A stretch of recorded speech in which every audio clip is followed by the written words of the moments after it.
आज तक की जितनी भी हमारे सैनिकों ने लड़ाई लड़ी है और शहादतें दी हैं, उनके परिवारों ने भी शहादतें दी हैं, देखी हैं, तो उन सबको पहले नमन करते हुए उनको श्रद्धांजलि। जय हिंद साथियों, राम राम।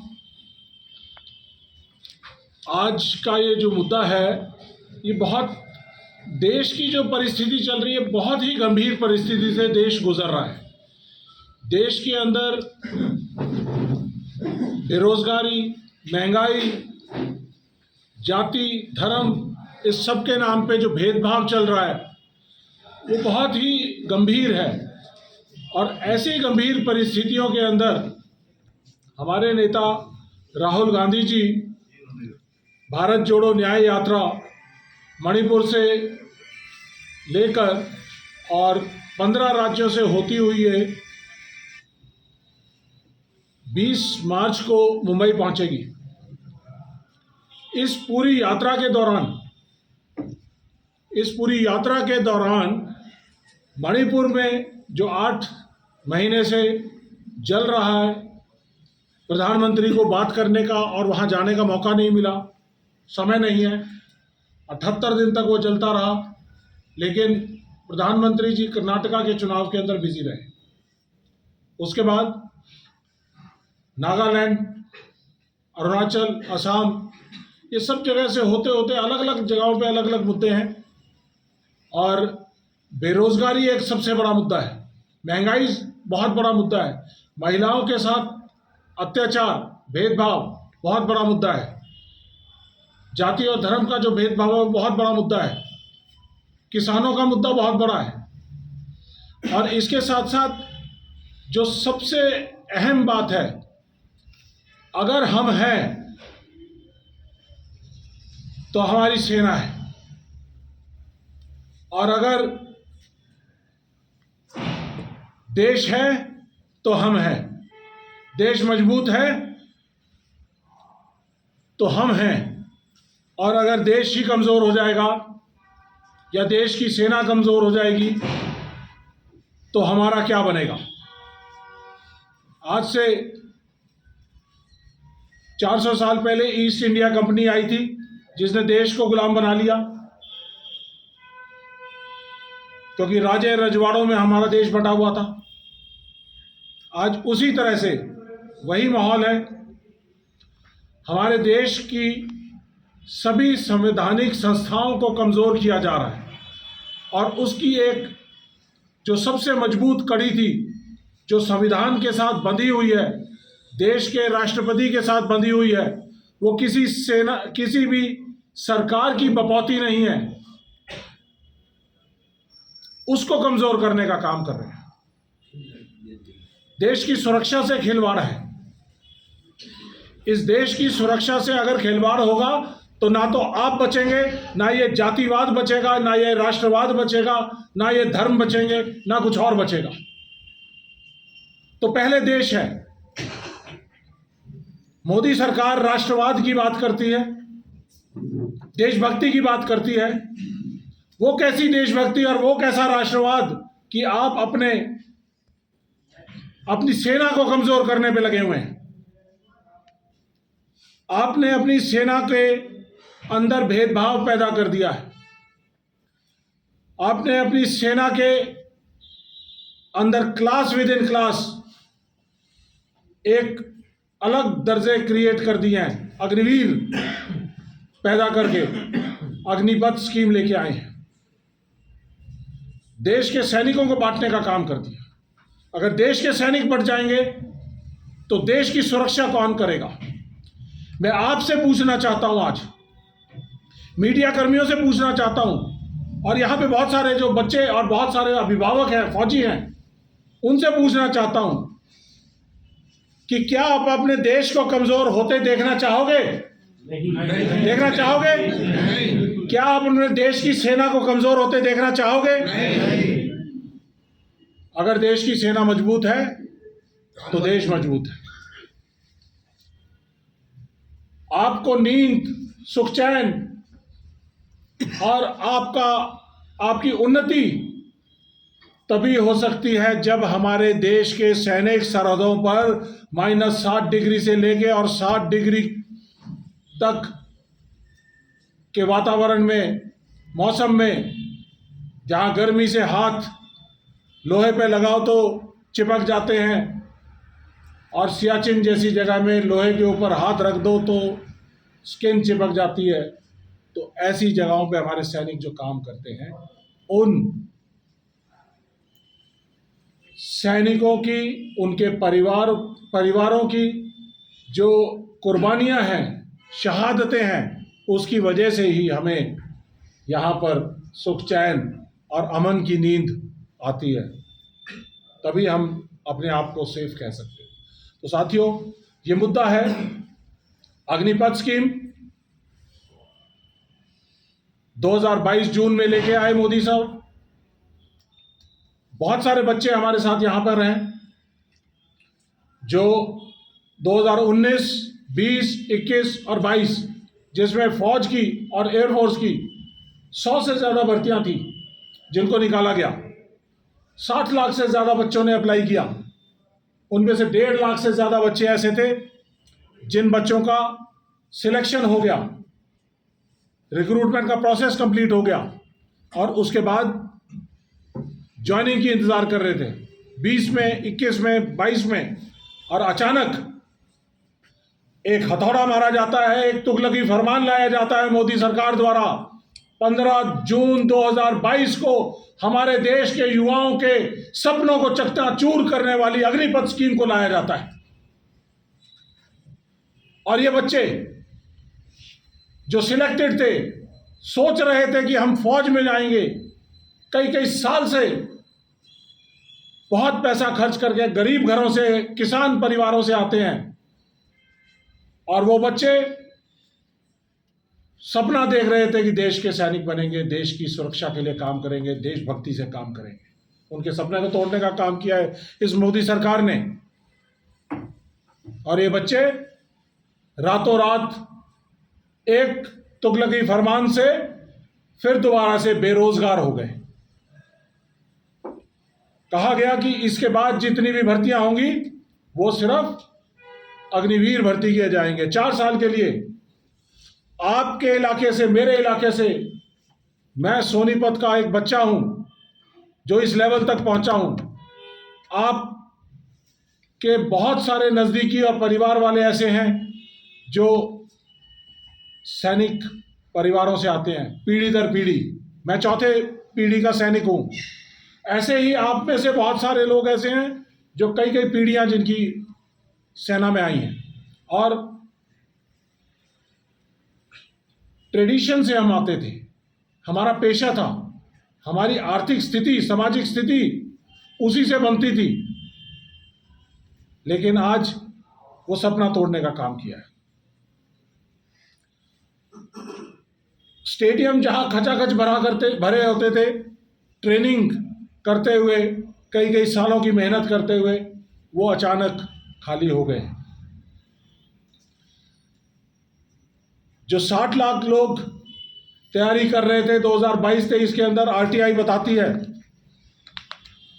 आरटीआई कहती है 22 और 23 में 60 लाख लोगों ने फौज के अंदर अप्लाई किया, लेकिन 2023 और 24 के अंदर मात्र 10 लाख। तो ये 50 लाख बच्चे कहाँ गए? ये स्टेडियम खाली हुए। ये गांव गांव में हमारे जो बच्चे तैयारी कर रहे थे, कई कई सालों से तैयारी कर रहे थे, उनके सपने टूटे, स्टेडियम खाली हो गए। गांव में जो दौड़ भाग ट्रेनिंग करते थे वो कम हो गए, सपने तोड़ दिए। इसके साथ साथ ये अग्निपथ स्कीम का पहला पहलू था। दूसरा पहलू, अग्निपथ स्कीम जब लाई गई तो इसमें कहा गया कि जो मेडिकल कोर है, क्योंकि उसमें स्पेशलिस्ट लोग चाहिए होते हैं, तो उनकी 2500 भर्तियां थी जो रेगुलर भर्तियां की जानी थी। वो लोग भी सिलेक्टेड थे। उन लोगों को अग्निपथ स्कीम के दायरे से बाहर रखा गया। आर्मी के जर्नलों ने प्रेस कॉन्फ्रेंस करके सारे देश में कहा कि नर्सिंग असिस्टेंट जो हैं उनको इससे दूर रखा जाएगा, वो रेगुलर भर्ती की जाएंगी। लेकिन अग्निपथ की आड़ में इन्होंने उन 2500 बच्चों को जो सिलेक्टेड थे उनको भी रेगुलर ज्वाइनिंग ना देके उसको भी अग्निपथ के साथ उसी दायरे में लाकर उनकी ज्वाइनिंग नहीं कर दिया गया। इसके बाद ये बच्चे 3 साल से लड़ाई लड़ रहे हैं, दर दर की ठोकरें खा रहे हैं। कुछ बच्चे इनमें से अभिराज, कुछ बच्चे ऐसे हैं जो चंपारण से लड़ाई लड़ते हुए, जो हमारे महात्मा गांधी जी का सत्याग्रह की जगह थी चंपारण बिहार में, आज उनकी पुण्यतिथि है। ये बच्चे वहां से चलकर 1100 किलोमीटर दूर चल के दिल्ली आए। हमें समस्या का इतना ज्ञान नहीं था, मालूम था समस्या है, लेकिन जब हमने इनसे मुलाकात की, सारी चीज़ पता की, तो पता चला कि ये 1.5 लाख के करीब बच्चे हैं और तकरीबन 200 से ज़्यादा बच्चे इस दौरान देश की सेवा का सपना लिए हुए जो सिलेक्टेड थे, लेकिन वो इस चीज़ को इस मार को झेल नहीं पाए। 200 से ज़्यादा बच्चे जिन्होंने खुदकुशी कर ली, उन परिवारों का जिम्मेदार कौन लेगा उनकी जिम्मेदारी? तो ये बच्चे राहुल गांधी जी से मिले, हमारे साथ राहुल गांधी जी के साथ बैठकर 1.5 घंटे तक बात हुई। 2 स्टेट्स के बारे में एक की मीटिंग चल रही थी, स्टेट्स की। एक स्टेट की मीटिंग खत्म होने के बाद दूसरी स्टेट की मीटिंग होनी थी। आधा घंटे का समय मिला, राहुल गांधी जी ने 1.5 घंटे का समय दिया बच्चों से बात करने के लिए। और मैसेज पे मैसेज आते रहे, तो वो कहते कि मेरे को ये बच्चे ज्यादा जरूरी हैं, 1.5 लाख बच्चों की जिंदगी ज्यादा जरूरी है। कोई भी मीटिंग इंतजार कर सकती है, लेकिन ये बच्चे हैं, इनकी लाइफ को संवारना हमारी कांग्रेस पार्टी की, हमारी राहुल गांधी जी की और हमारे एक्स सर्विसमैन डिपार्टमेंट की जिम्मेदारी है। उन्होंने हमें जिम्मेदारी लगाई कि आप इस समस्या का पूरा हल देखिए कैसे हो सकता है।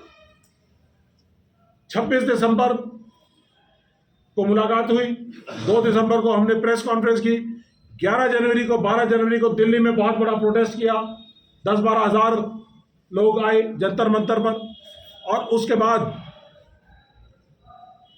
हमने कांग्रेस पार्टी ने एक आपस में बैठ के मंत्रणा की कि ये अग्निपथ स्कीम जो है, इस शगुफे को खत्म करना जरूरी है। और इसका पहला पहलू आपने देख लिया। दूसरा पहलू इसका है कि जो देश की सेना में 2 सैनिक एक साथ उठते बैठते हैं, एक साथ सोते हैं, एक साथ ऑपरेशंस करते हैं, और सेना में नौकरी करते हुए, सियाचिन में नौकरी करते हुए, दोनों में भेदभाव। पहला भेदभाव सर्विस के दौरान, रेगुलर सैनिक को 45,000 से ज्यादा, अग्निवीर को सिर्फ 21,000, दिल्ली का मिनिमम वेज 22,000। क्या 21,000 के लिए आप ये एक्सपेक्ट करते हैं कि हमारे परिवार के बच्चे शहादत देंगे, 18 साल में आएंगे, 22 साल में रिटायर हो जाएंगे? क्या उम्मीद रखते हैं? 6 महीने की ट्रेनिंग, रेगुलर सैनिक की 1.5 साल की ट्रेनिंग, 1/3 ट्रेनिंग के साथ उसको झोंक दो, लड़ाई के मैदान में झोंक दो। क्या ये सही है? ये उसके लिए भी खतरा, देश की सेना के लिए भी खतरा, देश की सुरक्षा के लिए भी खतरा। तो ऐसे में क्या हमें कमजोर सैनिक चाहिए? नहीं चाहिए। उसके बाद जब यूनिट में कोई भी सैनिक आता है, ट्रेनिंग 1.5 साल की करने के बाद तो 5-6 साल तक तो उसको रंगरूट बोला जाता है कि भाई अभी ये पक्का सैनिक नहीं हुआ। उसकी ट्रेनिंग की जाती है। टैंक का ड्राइवर, 120 बटन सामने दिखाई देते हैं, सामने से गोले आ रहे होते हैं, तो 120 बटन में कौन से बटन को दबाना है, कैसे काम करना है। टैंक की ड्राइविंग है, कोई मारुति कार की या किसी कार की ड्राइविंग नहीं है, बहुत स्पेशलिस्ट काम है। मैं पृथ्वी और अग्नि मिसाइल का स्पेशलिस्ट हूं। 12 साल लगे हैं मुझे स्पेशलिस्ट, सुपर स्पेशलिस्ट बनने में। किसी मिसाइल को चलाने के लिए, किसी रेडार को चलाने के लिए, हेलीकॉप्टर को चलाने के लिए, या हेलीकॉप्टर को सर्टिफाई करने के लिए, या जहाज को, लड़ाकू जहाज, उसको सर्टिफाई करने के लिए 18 आदमी साइन करते हैं, तब जाके वो जहाज जो है उड़ने के लायक माना जाता है। और जब आपकी 12-13 साल की सर्विस होती है, ट्रेनिंग इतनी बड़ी होती है, तब जाके आपको साइन करने की इजाजत मिलती है, वरना नहीं मिलती है। तो क्या 4 साल का सैनिक वो कर पाएगा? नहीं कर पाएगा। तो देश का ना तो विमान उड़ेगा, ना लड़ाकू विमान उड़ेगा, ना मिसाइल उड़ेगी, ना गन उड़ेगी, ना तोपें चलेंगी, ना टैंक चलेंगे। तो क्या हमें यह सेना मंजूर है? नहीं है। ये सर्विस के दौरान ये कमियां, इसके बाद जब ये सेना के ऊपर योजना थोप दी गई, तो हमारे